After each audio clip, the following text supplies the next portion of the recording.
Harrow Cathedral, known as the Harrow Metropolitan Cathedral of St. Elizabeth of Hungary, and the National Shrine of Our Lady of Candles. Nagpaino-ino siya kung ano ang iya himuon, kay wala na siya singbutangan sa iya patunan niya sakit sa kaham. Kaya matungod niya kabuhi sa sino karon ang makapulos sining mga pangkabutang, nagitigana mo paro ang paghangop mo sa imo nga manggad. Di ko ninyo imo sa aton nga hindi komportable.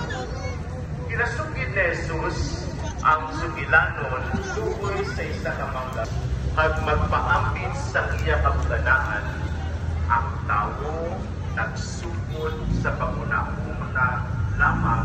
Nakapagod na po maging mahirap. Di ba nakakapagod? Sige, pagpapagod kayo dyan. Okay? So, kayo lang ang muna nakahandong naman sa tumakanawon sa Jesus ginisilingan sa isang tao. Manununlo